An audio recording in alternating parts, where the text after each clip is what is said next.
السلام عليكم.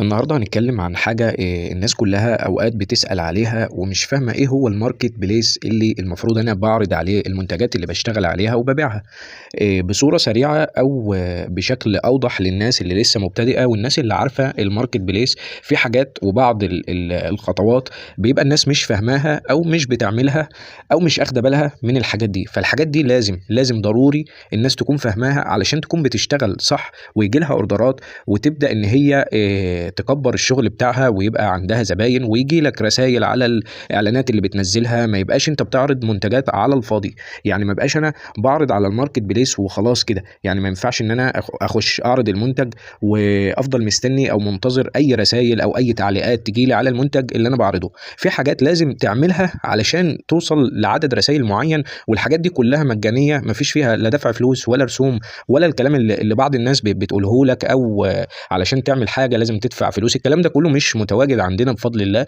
إحنا بنعلّم الناس إزاي بتعرض في الأماكن الأساسية والحاجات اللي تجيب لها أوردرات بدون أي مقابل بشكل مجاني. على قناتنا على اليوتيوب هتلاقي فيديوهات، كل فيديو بيتكلم عن حاجة المفروض إن أنت لازم تشوفها أو تكون متابعها علشان تكون اكتمل عندك الفكر للmarket place كله، بحيث إن أنت تبقى شغال صح وفهمت كل حاجة، وبرضه بتتابع الجديد لإن بيكون في تحديثات للفيسبوك والmarket place وحاجات بتنزل ممكن تفيدك في شغلك وحاجات بتتلغي بيتحط مكانها حاجة، فالحاجات دي ضرورية إن أنت تكون عارفها وبتعمل الخطوات دي. مبدئيًا كده معلش أنا طوّلت عليكم في شرح النقطة دي، ولكن هنخش على طول في بداية الموضوع. أولًا الmarket place ده حاجة موجودة على الفيسبوك الأزرق العادي، لمّا ترجع تفتح الفيسبوك كده طبعًا لازم يكون سنك فوق ال21 ده أفضل حاجة للفيسبوك علشان الانتشار في الإعلانات بتاعتك، فهنخش على علامة الmarket place اللي هي موجودة فوق دي. ده الmarket place اللي الناس بتعرض منتجاتها عليه، اللي حتى لو ما عندكش أصدقاء على الفيسبوك ولسه عامل account جديد دلوقتي حالًا، ما لوش علاقة بإن أنت يكون عندك أصدقاء وصداقة هنا وهنا علشان يوصل لهم الإعلان، أنت بتعرض على الmarket الإعلان ده بيوصل للناس كلها في جميع المحافظات بتاعة مصر. طيب المفروض أنا يعني لو دخلت على الفيسبوك وفتحت العلامة دي باشوف المنظر ده، ده الmarket place بتاعي، العلامة اللي فوق دي لو دوست عليها بييجي لك الmarket بتاعك اللي المفروض أنت هتبدأ تشتغل عليه، اللي هي قوائم المعروضات دي، دي قوائم معروضات اللي أنت عرضتها على الmarket place زي ما أنتم شايفين كده، دي الإعلانات اللي إحنا عرضناها على الmarket تمام. طيب هنا بييجي لك الرسايل، يعني لو ضغطنا عليها كده هتلاقي الرسايل اللي بتوصلك على الإعلانات اللي أنت بتعرضها على الmarket place، فزي ما أنتم شايفين كده ده مثلًا safety have جايب رسايل كويسة جدًا، عشان الخطوات اللي إحنا هنقولها واللي إحنا بنعملها هي اللي بتوصّلك إن أنت ييجي لك كمية رسايل بالصورة دي، يعني أنت شايف الرسايل كمية الرسايل دي خلال مثلًا أسبوع، يعني هتلاقي التاريخ من على الشمال هنا مكتوب 4 يناير، 4 يناير وجاي كل الرسايل دي زي ما أنت شايف كده، ده بيرجع للخطوات اللي إحنا هنقولها برضه في الفيديو ده. طيب أنا فتحت الفيسبوك زي ما واضح قدامنا، جبنا علامة الmarket ضغطت على الصفحة دي اللي هو الملف بتاعي على الmarket وإعلاناتي كاملة. مبدئيًا كده حابب أعرّفك على الواجهة دي زي ما أنت شايف لازم تخش على الإعدادات هنا وتعمل نفس اللي موجود في الإعدادات اللي أنت شايفها كده، اللي هو استخدام إنشاء القوائم البسيطة دي لازم تقفلها زي ما أنت شايف كده، ساعد الأشخاص على متابعتك على الmarket place فعّلها، تطبيق أحدث تحديثات المجموعات الحاجات دي برضه فعّلها تمام. تعيين رسالة مخصصة مش شرط دي تعمل فيها حاجة تمام. الرسايل زي ما قلنا بيجي لك الرسايل هنا تمام.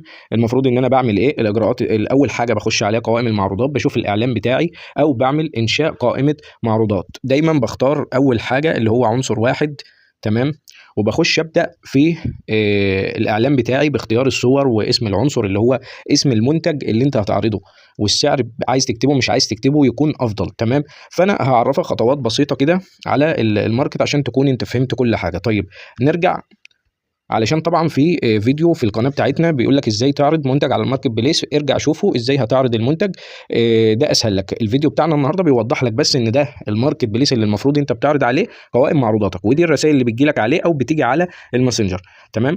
طيب النهارده في نقطة لازم الناس تكون عارفاها ولازم يشتغلوا عليها بالطريقة اللي أنا هاقولها دي.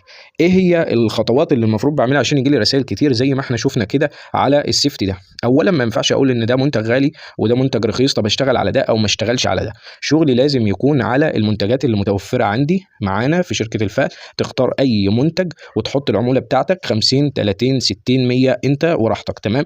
هنخش على قائمة المعروضات، هنشوف السيفتي ده ايه اللي موصله لعدد الرسائل دي. تمام، ادي السيفتي بتاعنا اهو اللي احنا عرضناه. هتيجي تبص تلاقي ان اول صوره هي الصوره اللي عرضناها، شكلها ملفت شويه برضو للعميل. العنوان اللي احنا كتبناه سيفتي هاف بوت انيق معاينه قبل الاستلام للمصداقيه، مش هنقول 800 والكلام ده. تمام، فده حاجه ملفته بالنسبه للعملاء. هنيجي لتاني حاجه، تم العرض للبيع في 158 من الاماكن. في بعض الناس بتقول لك طب الماركت بيديني 20 جروب بس او 21 جروب، الخطوه دي بتعملها ازاي؟ هنعرفك برضو في الفيديو ده الخطوه دي بتتعمل ازاي. هنرفع فوق شويه كده هنلاقي 955 نقرة على قائمة المعروضات. تمام، ده المشاهدة بتاعت الإعلان، يعني دخل في 1000 مشاهدة للعملاء اللي دخلت شافت الإعلان بتاعك بالمواصفات بتاعت المنتج.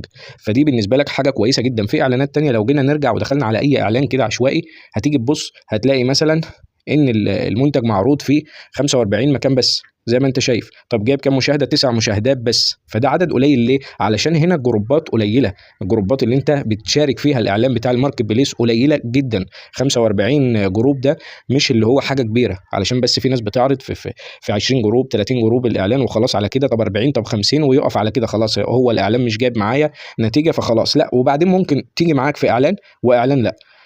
طيب المفروض انا بعمل الخطوه دي ازاي؟ اساسا ان انا بخلي الاعلان بتاعي وصل ل 150 جروب او 158 جروب. طيب انت عرضت الاعلان بتاعك على الماركت بليس على الفيس الازرق العادي اللي قدامنا ده، المفروض ان انت بتعمل ايه؟ بخش على الفيس لايت، تمام، وبجيب علامه الماركت بليس وبجيب العلامه دي اللي هي الملف بتاعي والكلام ده كله على فيسبوك لايت، مش الفيس الازرق العادي. لان الفيس الازرق العادي اما بتيجي تعمل الاعلان بيحدد لك 21 جروب بس زي ما الناس كلها بتشوف. بعد كده بخش على الفيس لايت اما بعمل اعلان ويتوافق عليه كل مثلا نص ساعه كل ساعه كده، بقوم داخل عليه وبدخل على الاعلان بالشكل ده وباجي عند عرض للبيع في المزيد من الاماكن. المفروض انا بعمل الخطوه دي على الماركت، على الفيس، في الماركت اللي هو الفيس لايت، بدوس عرض للبيع في مزيد من الاماكن وبحدد 10 جروبات بس، 10 بس مش اكتر، علشان الحظر وعلشان الفيس لايت مش هيقبل اكتر من 10 جروبات، 9 8 اقل من 10 او 10. وبدوس نشر. بعد ما حددت ال 10 جروبات جالك هنا تم النشر في 9 من الاماكن، بدوس رجوع. تمام، بعد ما دوست رجوع بخش على الاعلان اللي بعده وبعمل نفس النظام اللي انا عملته، عرض للمزيد للبيع في المزيد من الاماكن، وبحدد الجروبات اللي قدامي. طبعا الجروبات دي بتتغير بعد ما بتنشر في 10 جروبات وهكذا.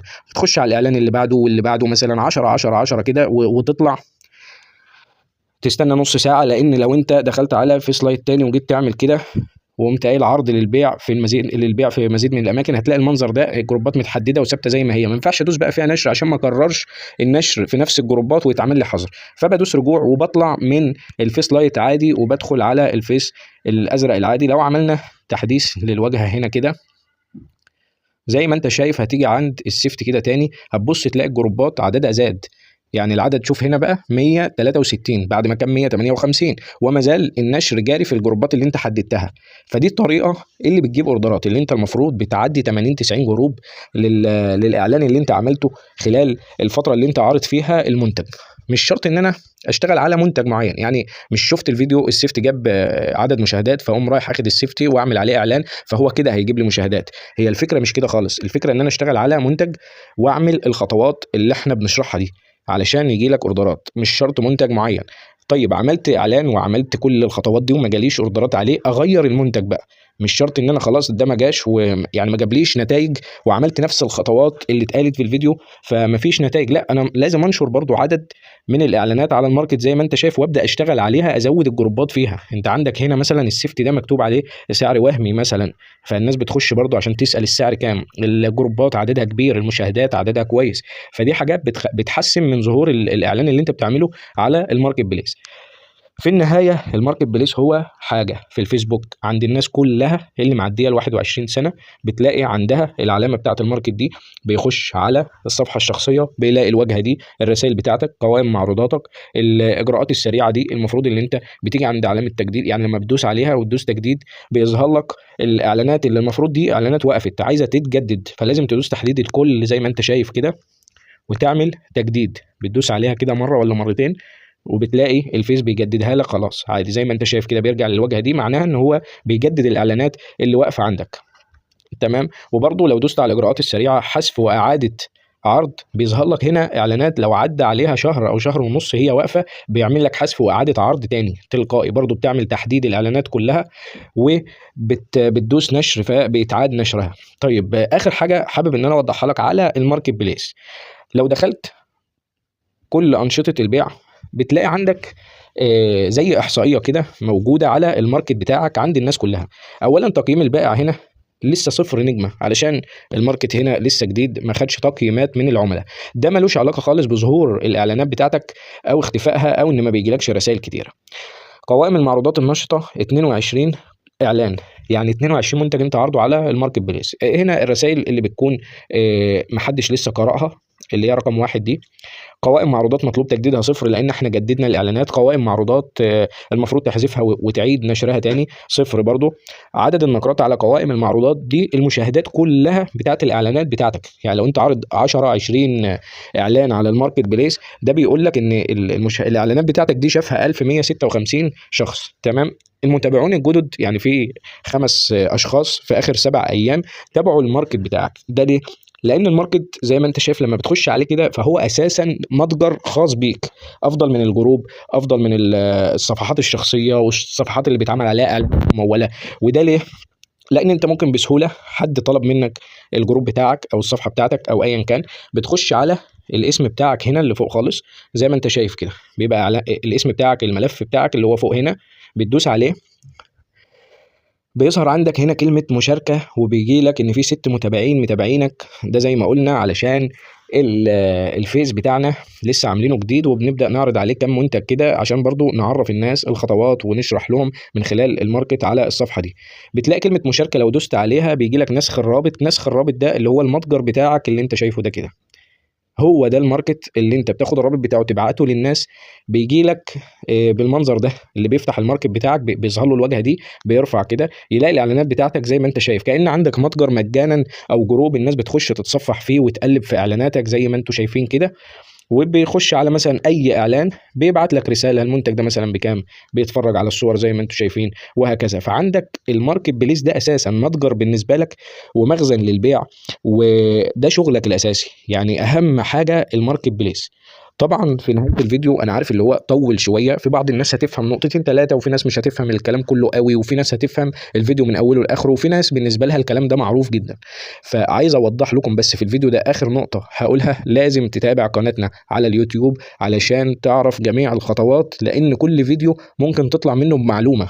مش شرط تتفرج على الفيديوهات كلها في نفس التوقيت، ممكن فيديو في فيديو كل يوم او يومين هتاخد خبره وهتكتسب كل حاجه عن الماركت بليس احنا قلناها سواء جديده او قديمه، او الفيديو بقاله حتى سنتين ثلاثه، هتطلع بمعلومه عن الماركت بليس وهتقدر تستفيد منه بقدر الامكان. ولو في اي حاجه جديده احنا بنطلع نعمل فيديو علشان نوضح برضه للناس النقطه دي ويكونوا فاهمينها ويعرفوا يشتغلوا صح. اتمنى التوفيق للناس. سلام.